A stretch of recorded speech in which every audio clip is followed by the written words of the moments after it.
The Commercials Club in Dublin saw a healthy number of Ulster clubs at the national Hurl With Me event for daughters and parents, including Oma St Enda's, who have made big advances in developing Camogie.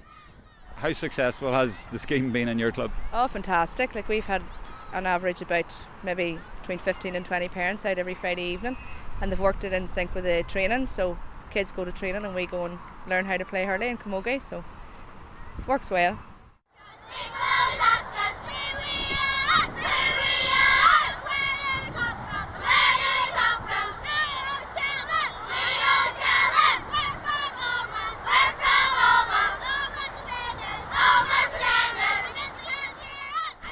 The song is, like, I think we made it up, and it's an Oma song. Like, if people don't know us, like, we sing the song in front of them and then it gets them to know us.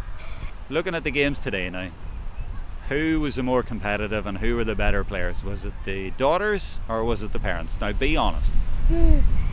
Well, that's a hard one. I don't know. I would say both of them have played really well today.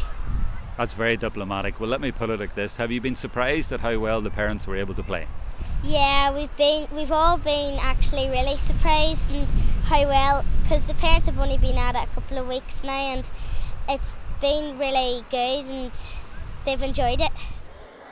Another brilliant day is come on to Croker, and again Ulster was well represented. The chance to play on the famous pitch, too good to miss. I've always wanted to play in Croke Park, so since I started Camogie I've always wanted to play in Croke Park. My uncles and all played here, so I've always really wanted to play here.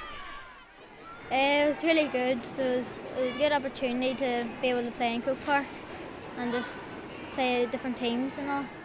It was quite fun because, like, we have never played a team from, like, a different county, so I didn't really understand my markers. I just kept on going, like, come on lads, and so it sort of means a lot though, because my dad played in Croke Park for Down, and then it's like falling on carpet. It's soft. Couldn't believe it. Back in Ulster, the club finals began with success for Cargan. Former Derry star Katie McAnenley scoring 5 goals in Ballymacnab to bring the Bridie McMenamin Shield Trophy to the Antrim club.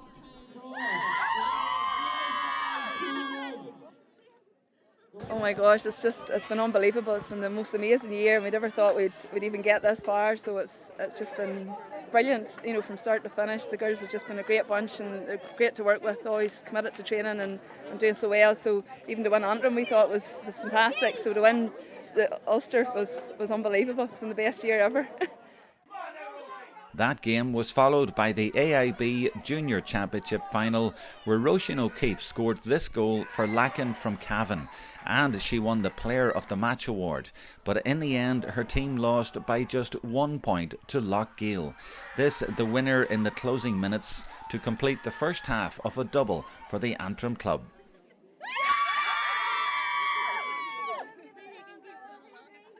Yeah, we didn't know what we were coming to, but quite quickly we realised that this team were very good, and we weren't up to standards maybe in the first half, but thankfully Minters made good decisions the second half and it worked out for us in the end.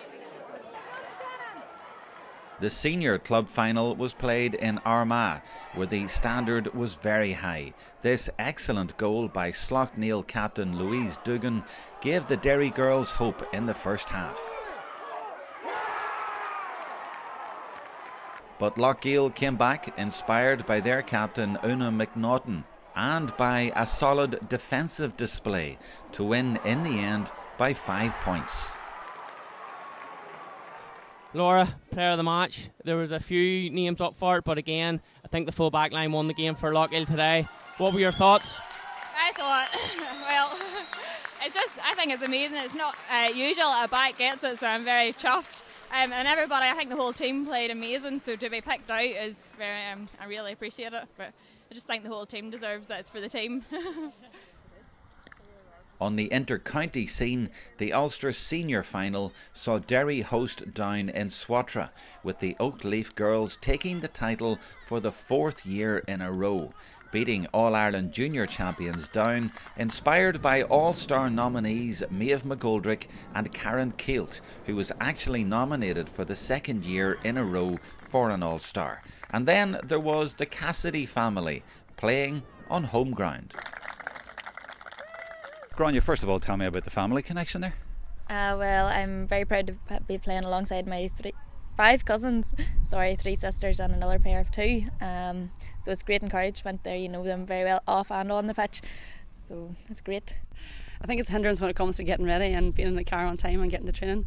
But on the pitch, it definitely helps. You know, there's a shoulder there, there's a support coming, there's somebody chatting to you, telling you, communicating on the pitch too. So it works kind of both ways. Do you ever fall out?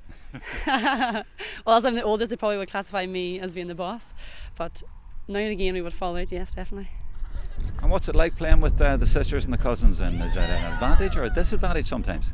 An advantage whenever you're on the pitch, and disadvantage when you go home, and if you've a bad game you soon hear about it. But no, it's great. We've got the connection, like I said, on and off the pitch, and you can work with one another. You know nearly what they're going to do before they play the ball, so it's great.